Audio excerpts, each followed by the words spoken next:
Bonjour à tous, je suis Uranus. Je vais vous présenter une petite partie de Chromatic Pulse, un jeu actuellement en Kickstarter inventé par Etrigan.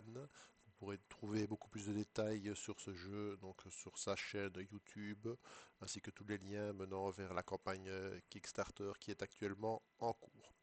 Donc, cette vidéo n'aura pas pour but de vous apprendre les règles du jeu, mais simplement de vous montrer comment se déroule un run, c'est-à-dire un niveau d'exploration d'un lieu.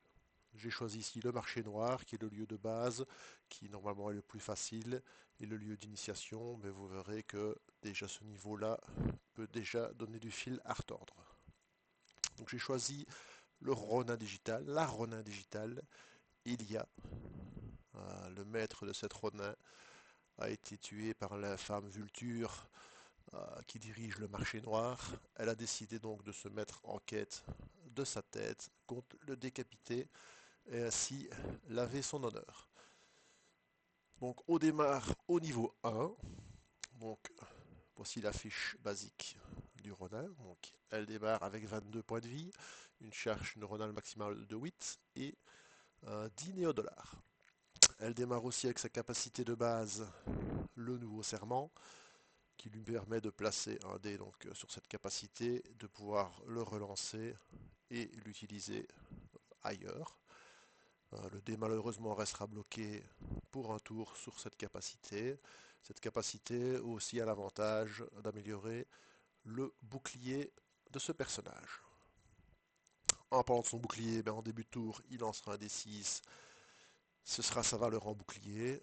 Son bouclier a l'avantage de renvoyer la moitié des dégâts arrondis au supérieur à l'ennemi. En ayant activé sa capacité spéciale dont on vient de parler, ça renvoie pour un tour la totalité des dégâts. Voilà, donc je dois déjà commencer par choisir une capacité de base, la première de niveau 1. Je vais évidemment choisir une capacité de combat qui inflige des dégâts. Il y en a principalement deux qui sont le coût calculé, qui seront un dé de valeur 4 ou 6, inflige ses dégâts en ignorant les boucliers, ou le katana de lumière qui sur un impair inflige également les dégâts et inflige aussi un affaiblissement à l'ennemi. Bon, je vais partir, disons on va partir sur le coup calculé, tiens. Hop, allons-y. On remet en place les autres compétences. On ira à nouveau piocher à l'intérieur si on a la chance d'arriver jusqu'à une montée de niveau. Voilà. Il nous reste à faire quoi? Choisir un objet de base. On peut choisir au début un objet basique parmi 3. Nous allons piocher 3 cartes au hasard. Il faut absolument que ces objets soient basiques. Donc celui-là est un basique, celui-ci aussi, celui-là est un commun. On le met de côté pour l'instant jusqu'à temps de tomber sur un basique. Voilà, j'ai 3 objets magiques. Celui-ci me permet de booster ma charge neuronale. N'est pas très intéressant pour commencer la partie. Celui-là permet quand même d'infliger des dégâts avant de commencer un combat à un ennemi. Déjà beaucoup plus intéressant. Et celui-ci pour désactiver des postes de sécurité. Je pense qu'on va partir dans la violence. Elle n'est pas là pour enfiler des perles. Elle est venue régler ses comptes. Elle va partir avec un drone explosif. Donc les autres cartes sont remises dans la pioche et remélangées. Il n'y a pas de défaut dans les objets dans Chromatic Pulse. Ils sont remis et remélangés dans la pioche. Voilà donc mon set de départ. Donc j'ai mon objet, ma capacité de base. Je peux donc me rendre sur la carte et nous commençons l'exploration. Vous voyez que la carte est composée de différentes cases représentées par des hexagones. On peut se déplacer d'une case à la fois. Donc ici, mon chemin est tout tracé. Je vais d'abord aller voir dans Lady Drop, qui est un genre de magasin, qui va me proposer des objets à la vente. On va tout de suite aller voir ce qu'il y a dans Lady Drop. Donc première chose à faire, je vérifie s'il n'y aura pas éventuellement un objet rare. Au niveau 1, je dois lancer un dé. Si j'obtiens un 6, il y aura la présence d'un objet rare dans le D-Drop, ce qui n'est pas le cas. Donc les D-Drop sera composé uniquement d'objets communs ou basiques. J'en pioche 3 au hasard. Et donc c'est ce qu'il y a à la vente dans l'e-drop. Dans l'e-drop, donc vous pouvez acheter les objets qui sont ici, mais vous pouvez également vendre le vôtre à la moitié du prix. Donc, par exemple, si je pourrais vendre le drone pour 16 $.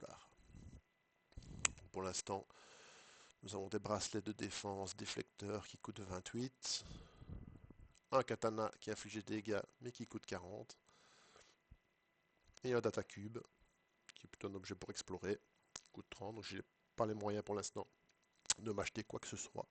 Donc je vais continuer mon chemin dans le marché, sachant que je pourrais toujours revenir ici à Lady Drop, acheter ces objets.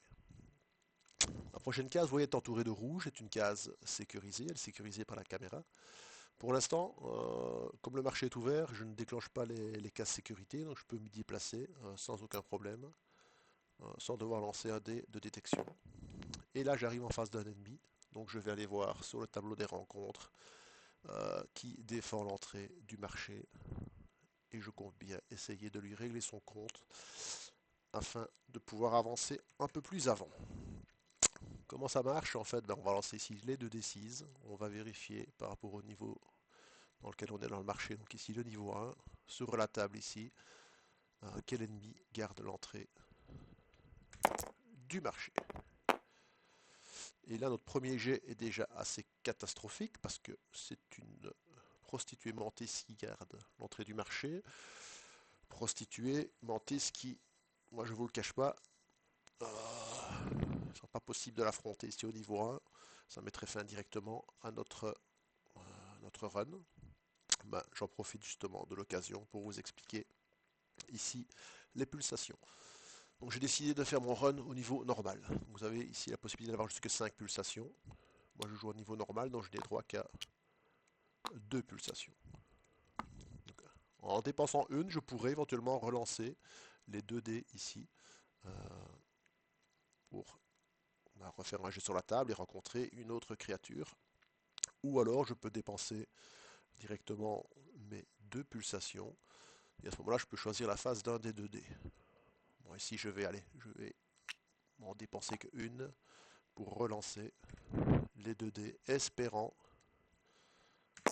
que la chance me sourit un peu plus. Et ce sera un 6, un Junkie Dedoc, qui est déjà beaucoup plus abordable. Hop, on va sortir sa fiche. Voilà à quoi ressemble. Oh, pas de chance, là c'est un bug du système. Voilà à quoi ressemble ce jeune toxicomane. Mettre fin à sa vie ne sera que lui rendre service. Il a 17 points de vie. Donc on voit qu'il est de niveau 1. Donc il a 17 points de vie. Il nous rapportera 3 points d'expérience et il utilise un seul dé en combat. On peut remarquer qu'il a l'icône ici $. Ça veut dire que c'est un adversaire qui est corruptible. On pourrait le payer pour qu'il ne nous combatte pas et on rapporterait la moitié de ses XP en récompense. À savoir qu'il faut payer 15 $ par niveau de l'ennemi. Bien sûr, ici, on va pas le faire. Déjà, on n'a pas les 15 $, mais je pense que on va tenter de s'occuper de lui. Comment fonctionne le combat? D'abord, on commence par lancer son bouclier, donc pour en déterminer la valeur. Donc, c'est un bouclier basique qui me donne un des 6 boucliers, donc je passe à 4 boucliers. Ensuite, sauf avis contraire dans les règles, c'est toujours nous qui commençons les combats. Je commence la partie à un niveau normal avec 3 dés de combat. Donc je prends mes dés et je les lance. Voilà, premier jet, 3, 3 et 1. Je peux activer chacune de mes capacités une fois, sauf mention contraire. Ma capacité ici me demande un dé de 4 ou de 6 que je n'ai pas. Donc je vais déjà commencer par essayer d'utiliser ma capacité initiale qui est le nouveau serment qui me permet de placer un dé, de le relancer en espérant obtenir mieux. Ce n'est pas mieux, ce sera ni un 4 ni un 6. Donc voilà, je ne peux pas utiliser pour l'instant ma capacité coup calculé, donc je dois me contenter de projeter mes dés sur l'ennemi pour leur infliger un point de dégâts par dé. Donc ici je vais lui infliger simplement 3 points de dégâts. Ensuite ce dé là sera défaussé, malheureusement celui-là restera bloqué. Donc pour mon prochain tour, je n'aurai que 2 dés. Donc là j'ai infligé 3 points de dégâts à mon adversaire qui peut riposter. Il ne va pas se gêner, donc lui il a droit à un dé qui va lancer. Bon, bah là, il me fait que 1 point de dégâts, donc absorbé par mon bouclier, qui, comme j'ai activé ma capacité, va lui renvoyer le dégât. Mais malheureusement, vous pouvez lire ici qu'il va m'infliger une intoxication de 2. Nous allons tout de suite voir l'effet que ça va avoir. Donc je monte mon intoxication à 2.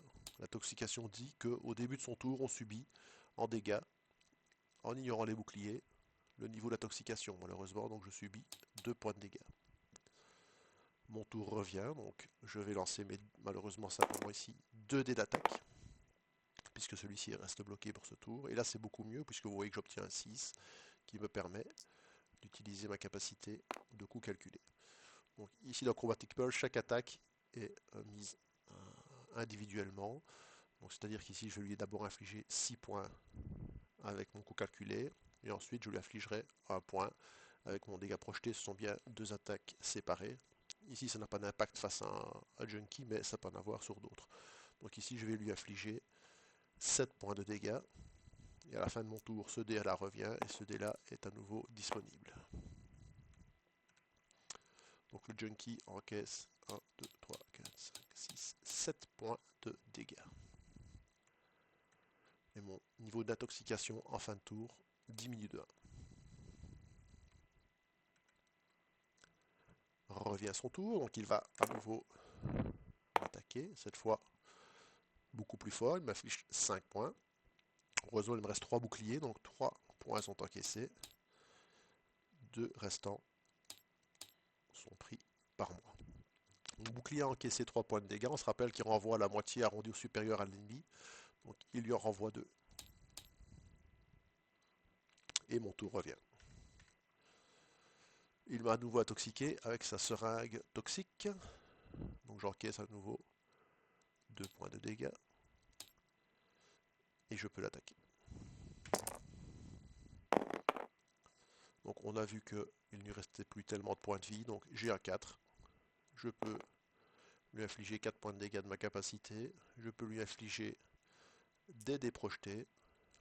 Je pourrais lui mettre jusqu'à 6 points de dégâts, mais je pense qu'il ne lui reste plus autant. Et il meurt. Donc que se passe-t-il quand un ennemi meurt? Déjà on récupère les points d'expérience et on récupère un nombre de néo-dollars égal à son niveau. On lance un D6 par niveau de l'ennemi. Hop. Celui-ci avait les poches bien pleines. Il me rapporte donc 6 néo-dollars et 3 points d'expérience. Donc 6 néo-dollars et 3 points d'expérience. Vous voyez ici qu'on a le tableau des points d'expérience. Donc dès que je vais atteindre 5 points d'expérience, je vais pouvoir monter niveau 2. 15 points d'expérience pour être là au niveau 3. Et ainsi de suite. Vous voyez ici la table de montée de niveau. Donc là, il me faut encore au moins gratter 2 points pour pouvoir monter au niveau 2. L'avantage aussi quand un combat se termine, c'est que tous les états sont remis à 0. Donc sur la carte, on va indiquer que le junkie ici a été vaincu. Malheureusement, ça a pour effet de déclencher les caméras de surveillance. Maintenant, prochaine fois que je vais me déplacer sur une case qui sera bordée de rouge, je vais avoir une chance de déclencher la sécurité. Là, je vais me déplacer sur une case normale, il n'y a pas de problème. J'ai plusieurs possibilités, soit je peux aller tout droit, passer par une case sécurisée pour un peu aller voir directement vers la sortie ce qui s'y passe. Mais c'est un peu risqué parce qu'il y a une case sécurisée, donc je vais pouvoir d'abord me déplacer ici case par case, il n'y a rien de particulier, et m'arrêter devant cette porte pour en vérifier le numéro de sécurité. Le niveau pardon, de sécurité. Pour ça, qu'est-ce que je fais? Je lance un D6. Le résultat sera le niveau de sécurité de la porte. Ici, c'est une porte assez peu sécurisée. Elle est de niveau 1. Donc on peut tout de suite essayer de la hacker pour essayer de l'ouvrir. Pour ça, comment est-ce que ça fonctionne? On prend 5 dés et on va les lancer. On a 3 essais. On doit obtenir un brelan au moins équivalent au niveau de la sécurité de la porte ou alors supérieur. Donc ici on a 1, il faut au moins un brelan de 1. Donc ici je commence déjà avec 2, 4, donc je vais les mettre de côté. Et sur mes deux derniers lancers, je vais encore essayer d'obtenir un 4 complémentaire. Il me reste un lancer. Je ne l'obtiens pas, donc je n'arrive pas à ouvrir cette porte. Ma seule possibilité sera de la défoncer. Et je le fais tout à l'heure, je vous expliquerai comment ça se passe. Donc ici, je vais laisser le dé pour indiquer que je n'ai pas su la craquer. Je vais le mettre dessus. Hop. Par contre, je vois qu'ici un ennemi. Je vais aller vérifier son identité pour voir si je peux m'y frotter. Et pourquoi pas éventuellement monter de niveau. On va voir. J'espère ne pas retomber sur une mantis comme tout à l'heure. Non, je vais tomber à 4. Donc on peut regarder sur un garde assermenté du marché. Ça, je pense que c'est un ennemi que je dois être capable d'affronter. Donc on va aller voir de quel bois il se chauffe.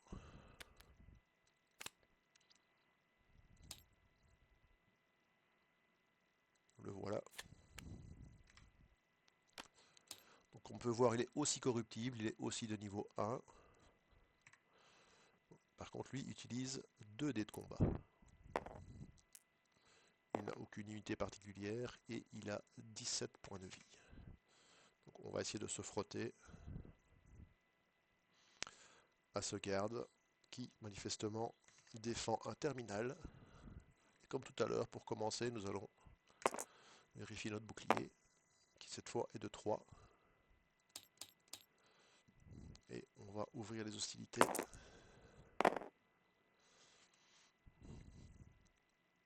Écoutez, je vais utiliser mon nouveau serment pour activer mon bouclier répulsif à son maximum.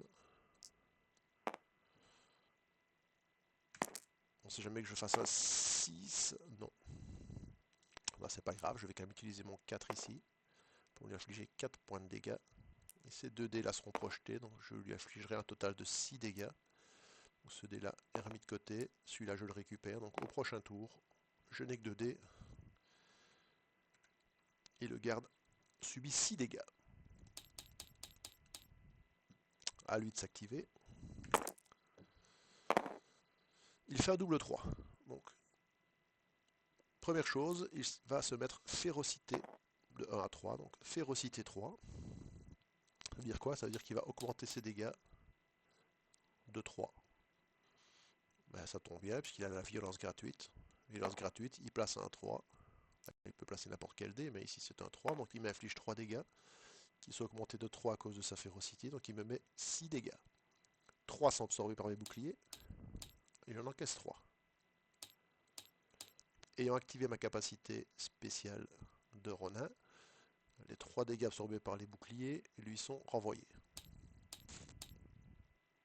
Voilà, il a terminé de s'activer. En fin de tour, il se calme un peu, donc sa férocité descend de 1. Ok, revient mon tour, vous voyez que je n'ai déjà plus quand même que 13 points de vie. Et en plus, je ne lance que 2 dés ce tour-ci. Et mes boucliers sont à 0, donc il va quand même pas falloir traîner en chemin. Et les dés vont m'aider à cela, car ainsi ils vont me permettre de mettre un coup calculé assez dévastateur qui va lui mettre 6 points de dégâts. Et un dé projeté pour monter les dégâts à 7. Et cette fois, par contre, je peux récupérer mes 3 dés. On voit que ça le laisse à 1 point de vie. Donc là, ça, on est déjà certain que ça va être son baroud d'honneur. Et là, vous voyez que il va utiliser son 1 ici pour se mettre férocité 1. Mais vous voyez en fait qu'il a déjà 2. Donc il ne va pas le faire. Pourquoi? Parce que ça ne va pas du tout impacter sa férocité. Donc les ennemis sont intelligents, ils n'utilisent pas les capacités qui ne servent à rien. Vous verrez que dans les états, il y a soit des états qui infligent un état, où il n'y a pas de plus de vent, donc ça veut dire que ça monte l'état jusqu'à ce niveau-là sans plus. Si c'est un état augmenté dans lequel il y a plus 1, à ce moment-là, on ajoute, ça se cumule. Donc s'il avait eu gagne férocité plus 1, là il l'aurait utilisé pour passer sa férocité à 3. Ici ce n'est pas le cas, donc il n'utilise pas son 1 ici. Il tente plus bas, là il peut le faire. Inflige 1 dégât, plus sa férocité de 2, donc il m'inflige 3.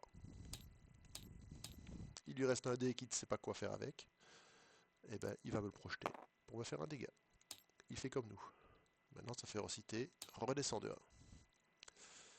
Là, revient mon tour, il ne lui reste qu'un point de vie, donc je lance le dé, mais bon, c'est pas la forme, vu que je peux déjà lui projeter pour lui faire le dernier point de dégâts.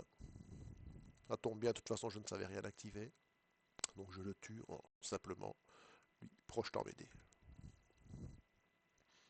Donc, comme tout à l'heure, il est de niveau 1, donc je lance un D6 pour voir ce qu'il me rapporte en néodollars. Décidément, Vulture paye bien ses sbires, lui aussi à 6 néodollars, et il me rapporte 4 points d'expérience.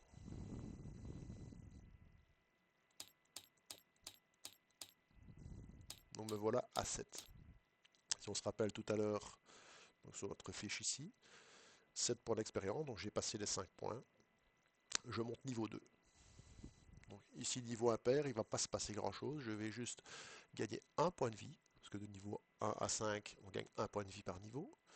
Donc, je monte à 23. Par contre, ce qui est beaucoup plus intéressant, c'est que je récupère mon maximum de points de vie. Donc, je remonte à 23. Donc, me voici donc niveau 2.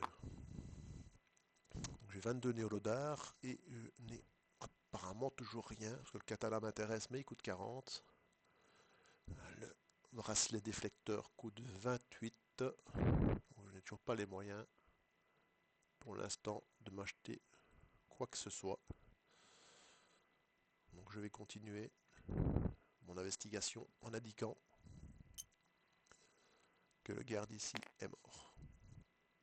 Plusieurs choses s'offrent à moi, je peux aller jusqu'au terminal, essayer éventuellement de craquer la porte à distance, car vous verrez que sur les terminaux, euh, on peut le faire. Bah, pour vous montrer, je vais aller sur le terminal pour tenter de le craquer.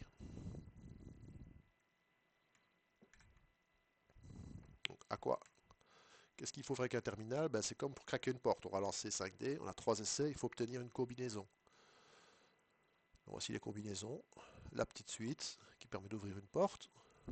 Le brelan qui permet d'identifier des cases à distance. Un full qui permet de gagner de l'argent. La grande suite qui désactive une case sécurité. Le carré qui déplace un ennemi. Et le pulse, c'est-à-dire 5 dés identiques qui permet d'avoir l'assistance d'un drone pour le prochain combat.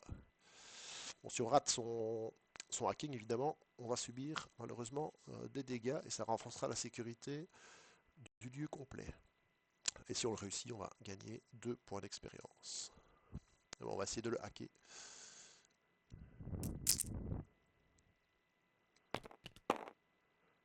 Ah bah j'ai déjà un full.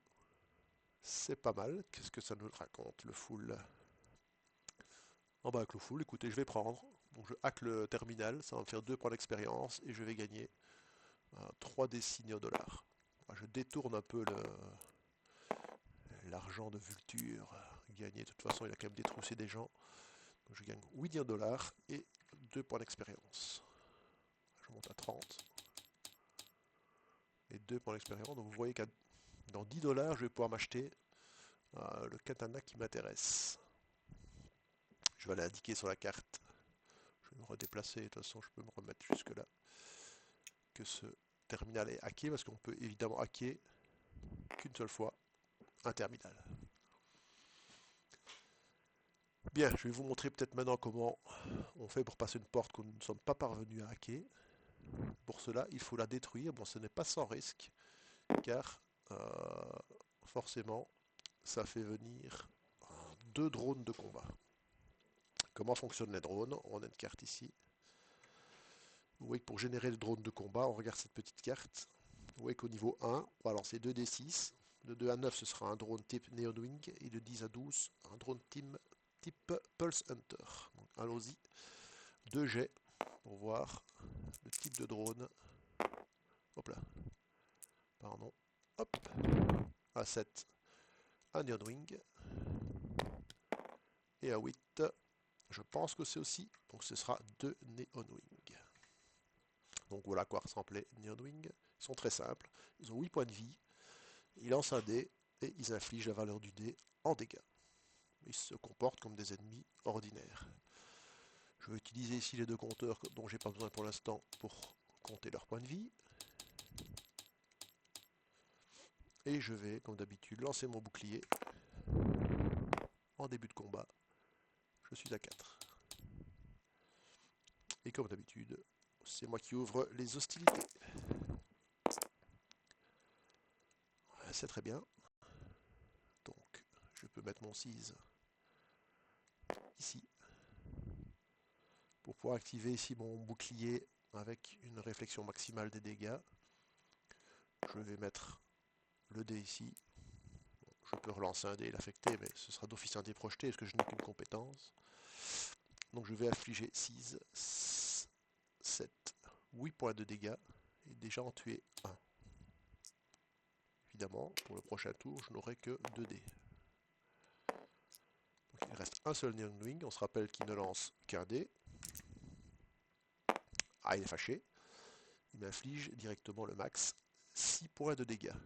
Donc 4 absorbés par mon bouclier, 2 que j'encaisse. On se rappelle que j'ai activé mon serment, donc je renvoie la totalité de dégâts que mon bouclier a absorbé, donc je lui renvoie 4 points.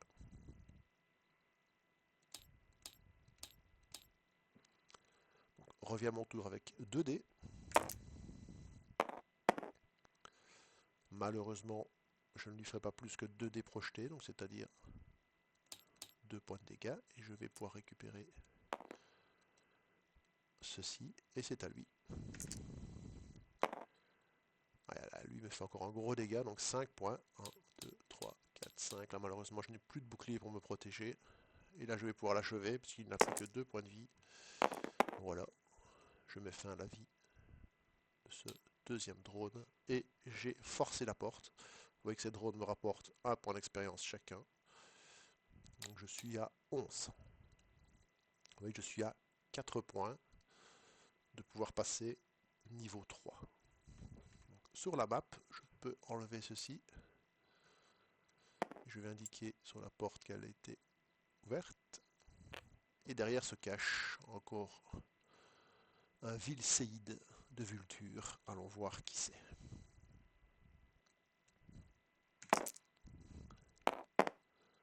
4. Encore un garde assermenté. Ça tombe bien, on en a un ici à disposition. On va directement se confronter à lui. En plus, ces 4 points d'expérience nous permettraient de monter niveau 3. Ça me permettrait ainsi de vous montrer comment se passe le gain d'une compétence. Allons-y pour le bouclier. 4. Et on va sortir son coup. Malheureusement, ce jet de dés ne m'est pas très favorable. Je vais donc utiliser ma capacité en espérant un meilleur sort, ce qui est bien. Donc je vais utiliser mon coup calculé et 2 dés projetés pour lui infliger 6 points de dégâts. Malheureusement, ce dé va rester bloqué. 6 points. C'est à lui de s'activer. Donc là, comme tout à l'heure, il a un dé de 1 à 3, donc il peut utiliser... Hop, c'était un 5 et un 3. Il va utiliser sa férocité. On va mettre un énorme coup dans la face de 5 plus 3 de sa férocité de 8. Donc il me met 4 points dans mon bouclier et j'en prends 4. Ma capacité de renette ayant été activée, je lui en renvoie la totalité, ce que mon bouclier a absorbé, c'est-à-dire 4. Le voilà, 7 points, moi à 12. Le combat reste ouvert. Malheureusement, je n'ai que 2 dés. Je peux activer mon coup calculé pour lui mettre 4. Un dé projeté 5. Et je récupère mon troisième dé pour le prochain tour. Le voilà à 2 points de vie. Je pense qu'on est sur la bonne voie. Sa férocité était redescendue d'un cran. Donc, il ne va pas utiliser sa férocité ici à 2 puisqu'elle est déjà à 2. Par contre, il va utiliser ici 5 plus 2, 7 points. 1, 2, 3, 4, 5, 6, 7. Nous sommes descendus à 11, moins de 11 points de vie. On se rappelle que sur notre bouclier, dès que nos points de vie baissent en dessous de 11, on le réactive. Je relance. Il ne se réactive pas très fort, il me donne juste un bouclier. Mais vous allez voir qu'il va quand même me servir parce qu'il lui restait un dé projeté. Il va être absorbé par mon bouclier. Et comme il renvoie la moitié arrondie au supérieur, lui faire perdre un point de vie.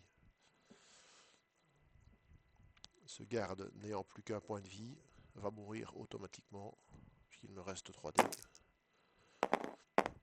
Voilà. Mettons fin à la vie de ce pauvre sbire. On va lui détrousser les poches. 3 points. Voilà, 3 $, pardon, et 4 points d'expérience. 3 $. Et 4 points d'expérience qui nous amène pile poil à 15 points, ce qui nous octroie le niveau 3. Nous gagnons un point de vie. Vous voyez qu'il était temps de monter de niveau parce qu'il me restait 5 points de vie.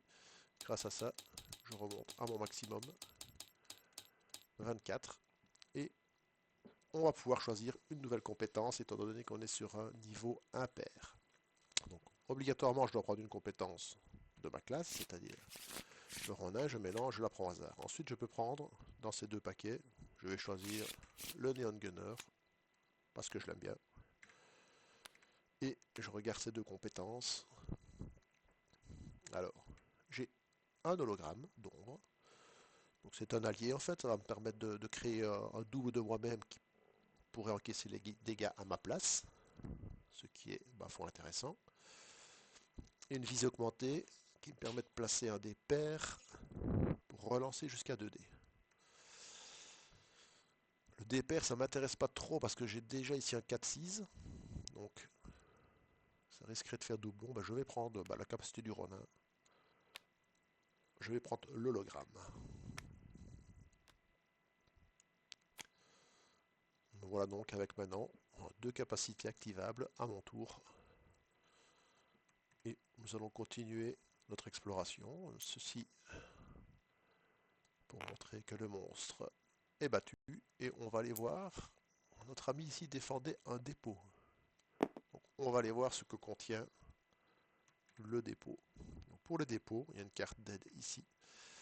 On regarde par rapport au niveau. Donc ici on est au niveau 1. On va lancer 2d6 et espérer trouver autre chose que de la ferraille en faisant le plus gros jet possible. Eh bien on fait que 6, donc malheureusement on ne découvre rien dans ce dépôt qui avait certainement déjà été pillé. Et bien on va revenir sur ses pas. Hop. Et bien là on doit absolument, on n'a pas le choix, passer par cette case sécurisée. Première fois qu'on va le faire, donc on y va. Et quand c'est comme ça, il y a une caméra qui surveille. On va lancer un des 6. 1, 2, on n'est pas détecté. 3, 4, il nous envoie un drone. 5, 6, il nous envoie 2 drones. Et ben voilà, on est bien détecté. Donc il nous envoie 2 drones. C'est parti, on va les déterminer comme tout à l'heure. Le premier, c'est un 5, ce sera un Neonwing. Et un 9, vérification. Ouf, c'est aussi un Neonwing. Un 10, on passait sur le Pulse, qui était beaucoup plus dangereux. Donc comme tout à l'heure, nous avons 2 drones à 8 points de vie qui viennent nous chatouiller. Hop, on prend son petit bouclier. 3. Et on passe à l'attaque. C'est parfait. Comme tout à l'heure, on va mettre 6 plus 2 dés projetés, ça fait 8.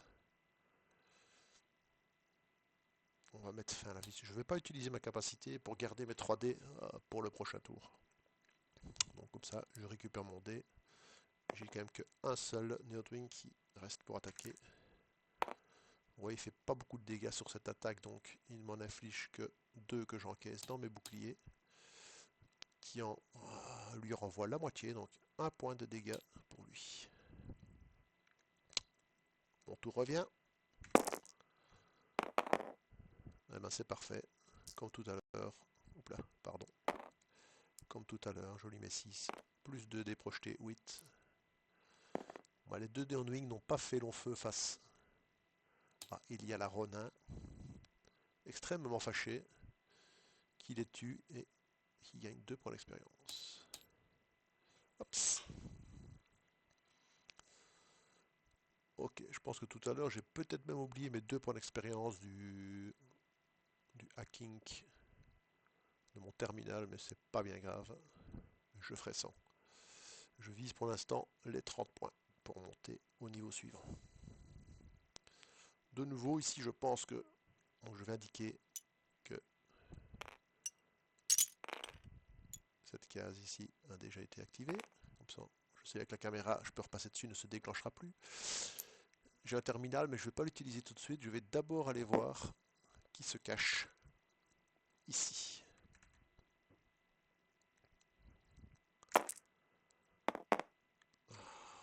Un ferrailleur aliéné. Là, on est déjà sur un ennemi un peu plus costaud. Mais je pense que on a la capacité de l'affronter. On va aller voir à quoi il ressemble. Vous allez voir que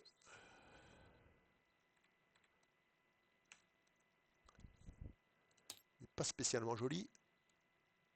Voilà. Une brute épaisse qui est de niveau 2 et qui utilise 2 dés de combat. Et qui a la bagatelle quand même de 33 points de vie.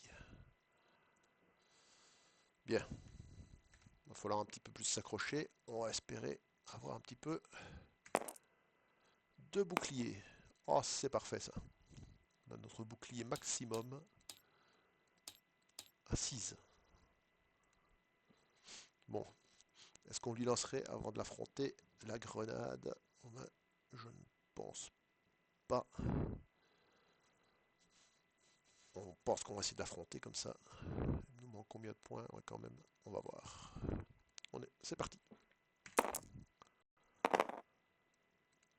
Ça part pas très fort, donc on va devoir activer notre serment. De toute façon, on avait des boucliers, donc on voulait de toute façon activer notre serment. Et on obtient un 5. Voilà, ce que je vous propose éventuellement, je vais utiliser mon allié. Donc je vais mettre 2 dés, 5 plus 3.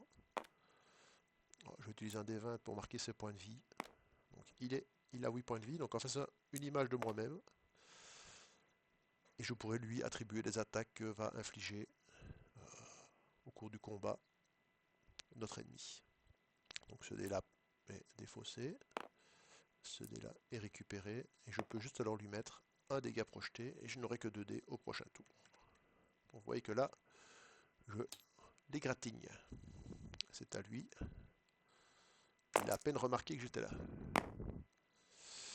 Alors lui, qu'est-ce qu'il veut faire? Il veut d'abord attaquer mes boucliers. Il va mettre son plus gros dé possible ici. Il inflige sa valeur à mes boucliers. Et si jamais mes boucliers étaient à 0, il m'aurait infligé la moitié de la valeur du dé. Ben, ils ne sont pas à 0, donc il prend 3 dans mes boucliers. Comme j'active ma capacité, je lui renvoie 3. Et avec son deuxième dé, là par contre, il va s'infliger un dégât et en infliger 2 que mes boucliers absorbent. Donc lui en prend 2. Vous voyez que ma capacité de Ronin m'a bien servi puisque les 5 dégâts absorbés par mes boucliers lui ont été remis. J'aurais pu décider d'en infecter à mon allié, mais tant que mon bouclier était actif, je n'avais aucun intérêt à le faire. Donc mon allié, je ne peux pas le réactiver. Donc pour l'instant, il est là. En la fin de combat ou quand s'il meurt, on retournera la carte. Je vous expliquerai comment le réactiver plus tard. Et là, je repasse à l'attaque. Et pour lui, c'est pas la même parce que là, mon coup calculé lui met un coup dans le jarret pour 6 et un dé projeté. En tout, ça lui fait 7. Et au prochain tour, je récupère mon troisième dé et je lui mets 7 points de dégâts. Le voilà 19. À lui de riposter. Alors, là, qu'est-ce qu'il va faire? Il va mettre son plus gros possible ici bas. Ici, il doit m'enlever qu'un bouclier, donc il va être intelligent. Il va juste me mettre son 2 ici, parce qu'il a besoin d'un impair pour sa deuxième. Donc les ennemis sont intelligents, ils essayent quand même d'utiliser au mieux leur capacité. Il voit ici qu'avec un 2, il a assez pour enlever mes boucliers. Je lui renvoie quand même la moitié à arrondir supérieur, donc je lui renvoie 1. Et ici, il va, avec un 3, s'infliger lui-même 2 dégâts. Il va m'en infliger 4, et je décide de les attribuer à mon allié. Donc quand on subit des dégâts d'un ennemi, on peut soit se les mettre sur soi-même, soit sur l'allié, on ne peut pas les splitter. On est obligé de les splitter uniquement si l'allié meurt. Et à ce moment-là, le surplus, c'est nous qui les encaissons. Ici, mon allié va prendre 4 points. Donc il était à 8. Le voilà à 4. Par contre, c'est à nous.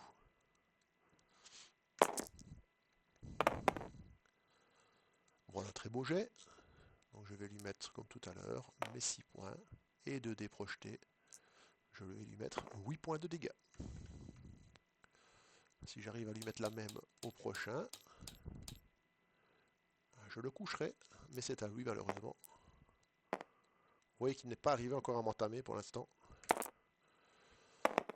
Et c'est pas avec des jets comme ça qui va me faire grand chose. Donc vous voyez ici, il va mettre la moitié des dégâts. Donc ça veut dire 1. Je vais aussi l'attribuer à mon allié. Et l'impair ici 1. Il se met 1. Et il inflige 2 dégâts que je mets à mon allié aussi. Donc j'inflige 3 points de dégâts à mon allié, sachant qu'il va rester vivant. Il lui en restait 4. Donc vous voyez que cet hologramme est quand même très utile. Il m'évite en tout cas de prendre des dégâts. À nouveau à moi. Et vous voyez, la chance là est avec moi, puisque je vais le faire pareil que tout à l'heure. Donc 6 plus les 2 dés projetés, 8. On avait dit que ce serait suffisant pour mettre fin à ces jours. Donc là, nous avons un ennemi de niveau 2. Il va me donner 2 d 6 $, donc 8. Et 8 points d'expérience. Donc 8, vous voyez que ça me fait passer à 41. Et 8 points d'expérience à 25. Je suis à 5 points de montée de niveau. Mais je vois tout de suite que les 41 $ me permettraient d'acheter le katana. Et on va réfléchir pour voir si on le fait ou pas. Ça peut-être dépendre des ennemis, il y aura peut-être des ennemis à corrompre, donc on va attendre un peu. On a déjà un speed medic à disposition, là c'est des endroits où on peut se soigner, d'un D6 plus 4 points, voire plus si on a payé des contrats. Un speed medic plus onéreux, mais on démarre à 1 D6 plus 4. Je ne vais pas l'utiliser tout de suite, je ne suis pas blessé, donc je peux simplement me déplacer dessus et vérifier le niveau de sécurité de cette porte. On voit bien que c'est la porte de sortie, elle est en niveau de sécurité maximum. Bah, je propose quand même qu'on essaye de la hacker. De toute façon, je ne prends pas de risque à la hacker. Si je rate, il faudra juste que je la défonce, mais je n'ai de toute façon pas d'autres possibilités. Donc, il me faut un brelanti. Ça va pas être facile, mais peut-être que le dieu des dés sera avec moi. Pas tout de suite. Il me reste 2 lancés. Voilà, un 6. Donc si je parviens ici à me sortir 2 6, malheureusement non. Donc cette porte reste pour l'instant, hop, je vais mettre le dé dessus, définitivement fermée jusqu'à ce que je l'enfonce. Là nous avons une case événement face à nous, un petit point d'interrogation, toujours dangereux d'aller s'y frotter, mais je pense d'abord que je vais enfoncer la porte pour aller voir quel est l'ennemi qui protège la sortie. Je vous l'ai dit, quand on enfonce une porte, on doit générer 2 drones. Hop, on écarte ça et on tire 2 drones. 7. Ça c'est un petit drone. Et l'autre, 7. Donc c'est 2 Neon Wing, comme tout à l'heure. On va leur mettre leur 8 points de vie. Donc je vous rappelle, les Neon Wing sont très simples. 8 points de vie, 1 dé d'attaque, et ils infligent des dégâts. Je lance ma défense. un 5. C'est très bien.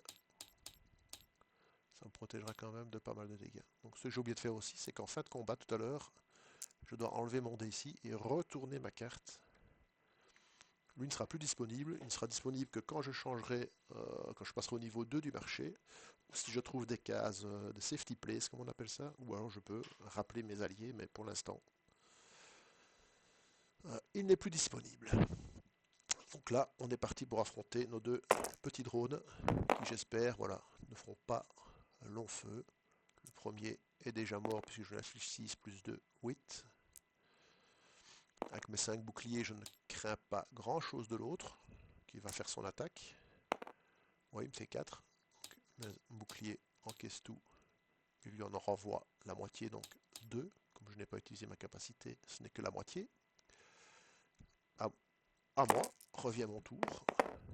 Et décidément, j'ai de la chance, je sors chaque fois un 6, donc en utilisant ça, ils sont tous les deux hors d'état de nuire. Donc la porte est défoncée. Je vais l'indiquer par une petite pastille. Et je vais voir qui se cache là. Vous pouvez utiliser ici d'autres jetons, mais moi je trouve que les pastilles, c'est plus simple. Je vais aller voir, hop, qui protège la sortie. Et ce sera un garde assermenté. Voilà, il a peut-être pas bien choisi sa protection, notre ami Vulture. C'est pas ce petit garde, je pense, qui va m'empêcher de l'atteindre. D'ailleurs, je décide tout de suite de libérer le passage.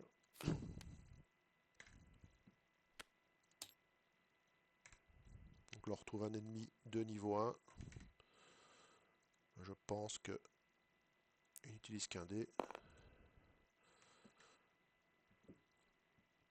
On va relancer comme d'habitude. Pas oublier nos boucliers. En plus, ça tombe bien, il me permettra de monter niveau 4. Ça, ce sera parfait. Donc là, on y va. Et on peut déjà lui infliger 4 plus 2. Je ne vais pas utiliser ma capacité, j'ai pas assez de boucliers pour ça. De toute façon, je renvoie la moitié. Je renverrai de toute façon 2 dégâts. Donc, pour un point de dégâts, je trouve que c'est trop cher payé que de bloquer un dé. Donc, je vais lui infliger 6 points de dégâts.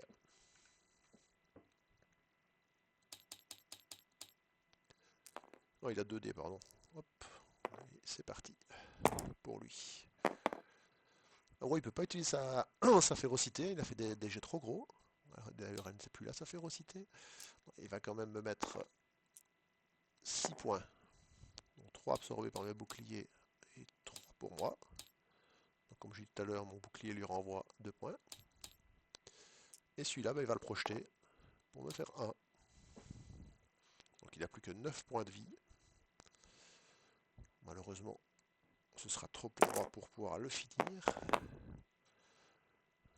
D'ailleurs, je ne lui fais que 3 points de dégâts, mais c'est pas grave, je vais m'en contenter. Je sais que je vais monter de niveau, donc je ne prends pas de risque. Il n'arrivera de toute façon pas à me vaincre. Par contre, là, il applique sa férocité à 3. Donc il m'inflige 2 plus 3, 5. Et en fin de tour, sa férocité descend.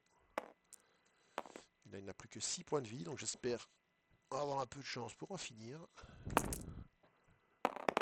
Alors, oui. Avec mon 6 ici, plus les 2. Nous mettons fin à la vie de cette infâme créature. Donc, il est de niveau 1, il me rapporte seulement 1. Un dé en néo-dollar, donc 1 et 4 XP. Donc 1 néo-dollar et 4 points d'expérience qui me font passer à 31. Et comme on peut le voir ici, je passe niveau 4. Et vous voyez que le 4 est en vert, ce qui nous dit qu'on gagne un dé de combat complémentaire. Donc je gagne un 4e dé de combat. Et là, comme d'habitude, je gagne mon point de vie et je reviens au maximum. 25.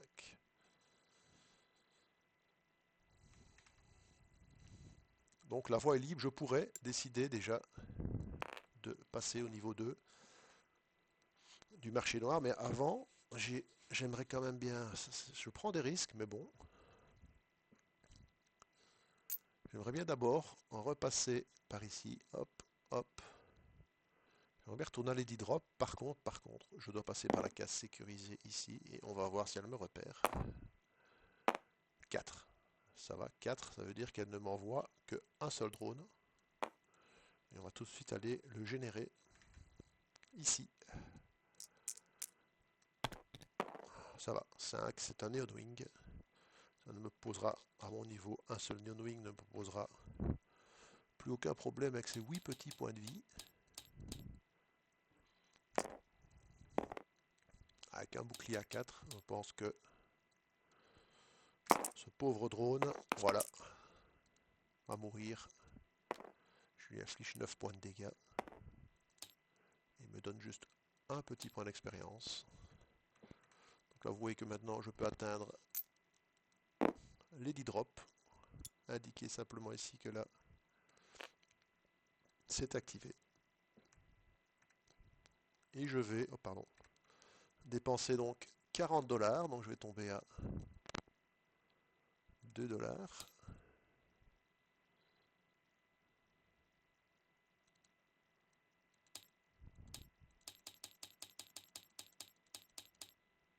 Et je vais acheter cet objet qui me coûte quand même 1 en charge neuronale. Pour l'instant, je suis à 2. J'avais oublié. On va vous dire, donc sur les cartes, vous voyez ici que au-dessus à droite, il y a un coup dans un cercle vert en charge neuronale. Donc il faut ne pas oublier de l'activer. Donc ici, mes 3 compétences, enfin mes 2 compétences et mon objet. Monte ma charge neuronale à 3. Sachant que j'ai pour l'instant un maximum de 8. Donc je suis en dessous. Il ne m'arrive rien. Et on ne remplace pas ici, évidemment, dans les drop. On ne remplace pas les objets. Donc je suis un peu mieux équipé. Donc, soit je décide de sortir, mais pour le sport, je vais aller voir, prendre un risque quand même assez conséquent. D'abord de passer sur une case événement qui peut toujours être extrêmement dangereuse. Mais ici, pour le bien de la vidéo, on va le faire. On fait un 4. On prend les cartes. Ici, un 4. Ah ben, je peux regagner un des 6 points de vie. Bon, c'est pas négatif. De toute façon, je suis à fond, donc malheureusement, ça va pas m'aider, mais ça m'a pas non plus causé de problème. Et par contre, je passe sur une case sécurisée. Et on va voir si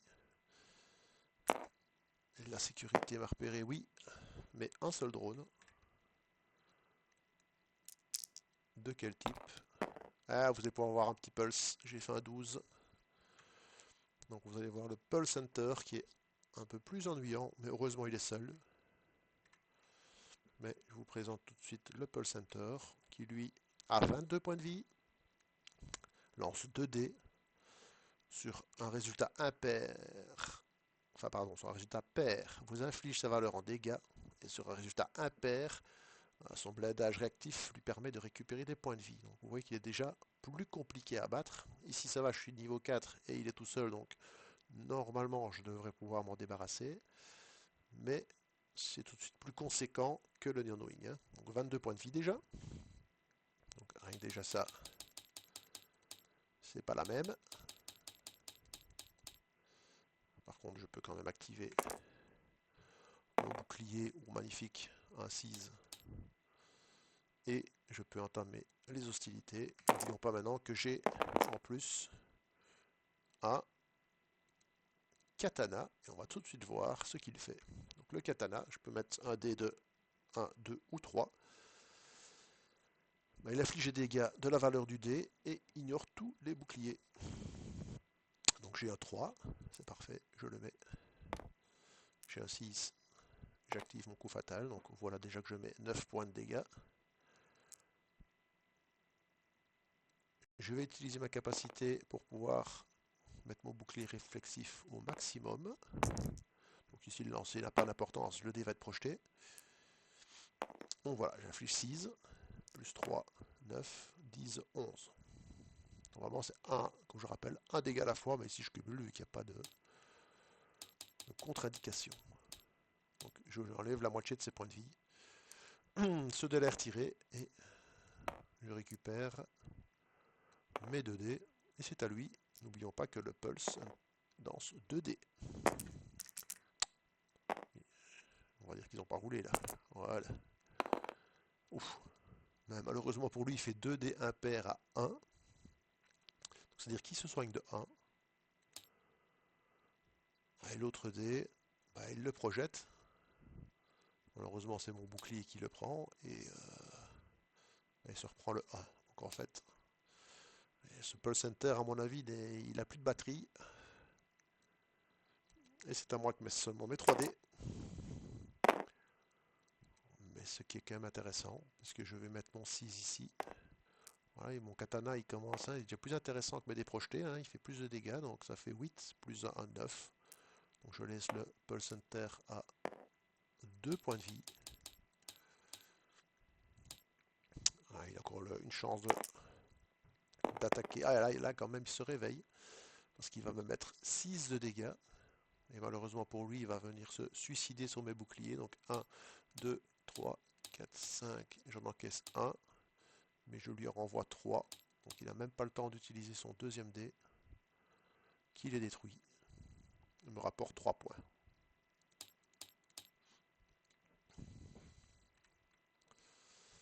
Donc je vais indiquer sur la map que cette zone-là a été faite. Et je vais vérifier ici. Vous voyez que derrière lui, il y a une case safety.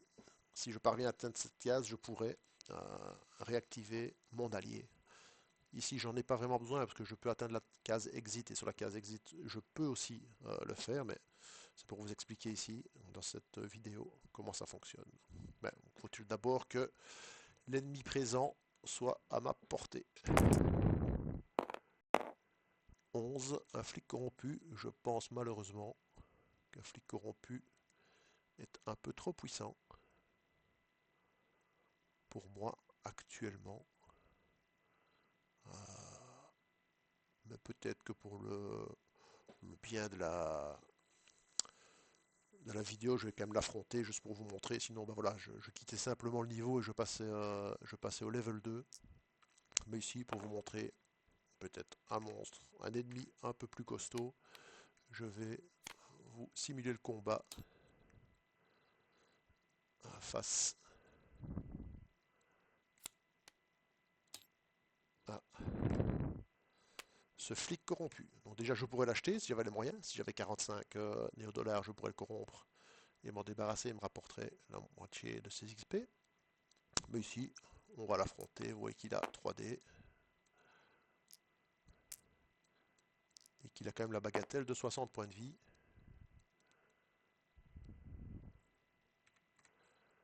Ce n'est pas rien. Et je pense que ça va être compliqué pour nous d'en venir à bout, mais on va essayer quand même. Ça part quand même bien avec une bonne dose de bouclier. Oh ben, pour le bien de la vidéo aussi, avant de l'affronter, on va lui lancer notre drone explosif. Lors de mode combat, après, je lui inflige 2d6 de dégâts. Donc ça, hop, on le défausse. Et avant d'entrer sur la case du flic, on lui balance. Ouais, c'était pas un drone qui est venu pour rigoler. Voilà, c'était du TNT bien chargé, donc 12. On descend directement 48.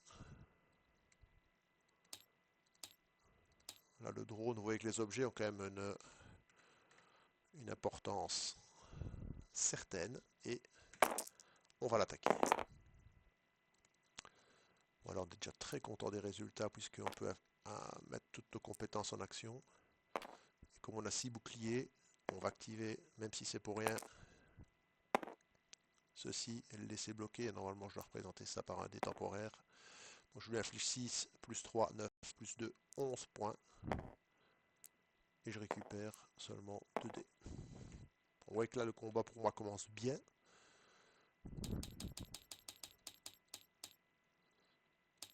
Et c'est à lui de réagir avec ses 3 dés.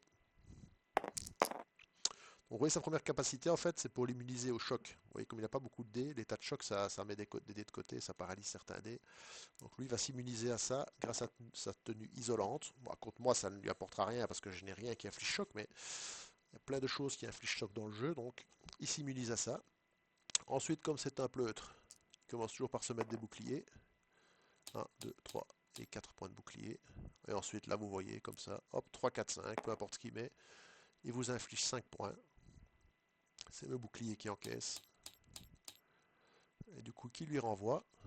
Lui, il a des boucliers aussi, donc qui encaisse ce que je lui renvoie. Malheureusement, je lui en ai renvoyé 5, donc il en prend un et j'ai quand même déjà éliminé ses boucliers pour mon prochain tour. Et là, je n'ai que 3 dés. Vous voyez que tout de suite, c'est beaucoup moins drôle pour moi, puisque là, je peux juste mettre 2 sur mon katana. Et les autres, ce seront des dés projetés, donc je ne lui ferai que 2, 3, 4 points de dégâts. Heureusement, je récupère mon dé. Donc, je lui mets 4 points de dégâts. Vous voyez qu'ici, ça va être beaucoup plus long pour tenter. Oh, pardon, j'ai lancé un dé de trop. On va laisser celui-là était bloqué. Je recommence avec 2 dés.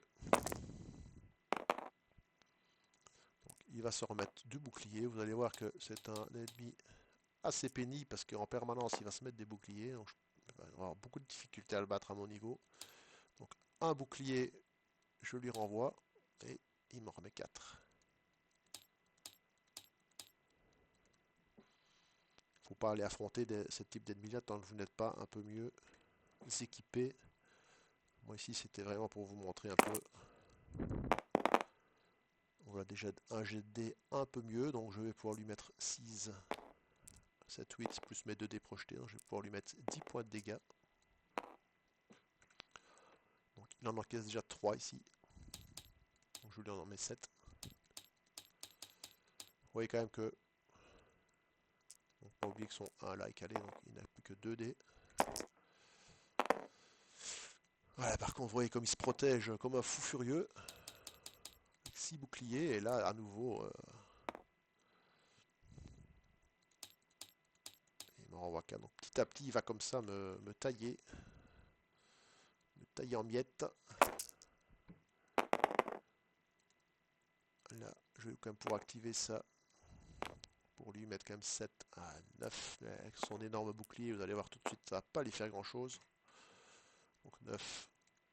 Les 6 ici, donc je lui mets que 3. Hein, ça va être quand même difficile. Il faudrait qu'il fasse des un peu moins bons jets, qu'il fasse des petits 1, des petites choses comme ça. Ce qu'il ne fait pas. Là, vous voyez qu'il me martèle encore 5. Il me laisse malheureusement 11. J'aurais bien aimé un de plus, mais pour réactiver mon bouclier, ouais, là, il faudrait vraiment que j'ai... Voilà, ça c'est bien, parce que ça c'est mon maximum que je puisse faire. Donc c'est-à-dire 6 plus 3, 9 plus... Oh là là. 9 plus mes 2 dés projetés, donc je peux lui mettre 11. 11, mais regardez-le, il s'était mis 5 ici. Donc il n'en qu'est-ce que 6. Ah ouais, je suis pas si loin que ça, mais bon. Peut-être si le dieu des dés veut bien... Ah non, non, oh, quoique... Vous voyez qu'il va m'embêter là, parce qu'il va se remettre 6 boucliers. Vous voyez que là, il peut pas mettre ici, parce qu'il faut 3, 4, 5, mais il peut mettre un pair ici. Vous allez voir qu'il va m'infliger choc 1. Première fois que vous allez voir ce que c'est. Choc 1, ça veut dire que il va me paralyser un dé de valeur 4, 5 ou 6 à mon choix. Donc, hop. On va voir que c'est pénible. Hein. Bah, ici, ça va parce que j'ai fait un 6 et un 4. Je peux choisir, donc je prends le 4. Ce qui me permet quand même de laisser mon 6 là. Mettre mon 3 là. Plus celui-là projeté. Donc celui-là, je peux pas le projeter, rien. Il est complètement annihilé à cause du choc. Donc je peux lui mettre quand même 10 points. Mais avec son bouclier à 6 ici, vous voyez bien qu'il va ne prendre que 4. C'est au compte-goutte. Vous voyez que le combat est assez acharné. Là, il n'est pas gentil avec moi parce que de nouveau, il se met 5 boucliers et il va me réinfliger 5. Vous voyez que là, Je suis à 6 points de vie. Il vient de me faire passer sous les 11. Donc je vais pouvoir réactiver mon bouclier. Donc c'est là qu'il faut absolument faire un gros. Ce sera un moyen qui permettra peut-être de tenir un round de plus.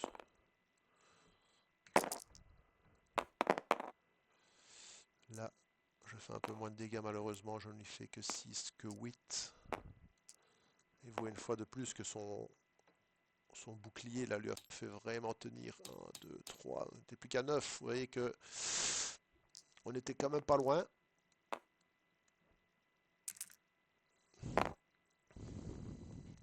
Enfin, 2 et un 4. Il choisit toujours le bouclier en premier. Donc, il va se mettre ici.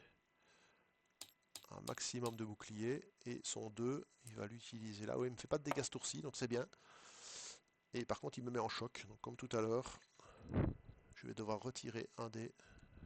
J'ai bien fait de ne pas utiliser ma capacité spéciale. Heureusement que j'ai fait un 5. Je permets de garder mon 6. Donc 6, 7, 8, plus un dé projeté. Donc je lui mets 9 points de dégâts. Vous voyez que le combat est vraiment tendu parce que là, 9, il lui reste 4 points de vie, moi 6. On va voir qui aura le dernier mot. Alors là j'ai de la chance qu'il met d'abord ses boucliers. Donc 5 boucliers. Et là, il va me projeter son dé parce qu'il ne peut pas l'utiliser. Et heureusement, mon bouclier va lui renvoyer. Et si je pouvais lui mettre 8 points de dégâts, ça me permettrait de l'achever. Mais je ne vais pas le faire. 4. Allez, je vais tenter. Avec ça. D'ailleurs, pas mettre le 4 tout de suite. Si jamais que je fasse un 6. Et non, ce sera un 3. Mais c'est suffisant, je pense. Parce que le 3, je peux l'utiliser là-bas. Donc je lui fais 4, 7, 8, 9. Et je pense qu'il lui restait 8 en fait. 5 et les 3. Et vous voyez que quand même, je suis parvenu à en venir à bout. C'est un niveau 3, donc il va me rapporter 13 néodollars et 13 points d'expérience. Donc je passe à 15 néodollars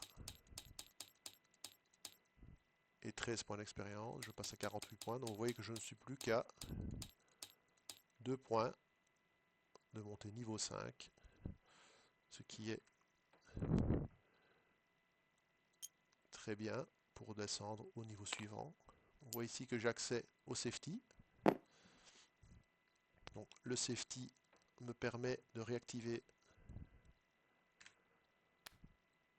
mon allié et je pourrais remettre mes compétences un peu comme j'en ai envie si j'en avais plusieurs et si j'avais trop de compétences par rapport à ma charge neuronale, mais si ce n'est pas le cas.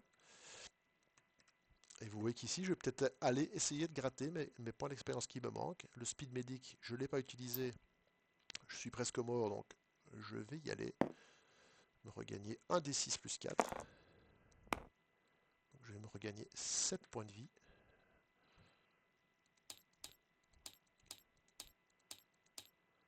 Et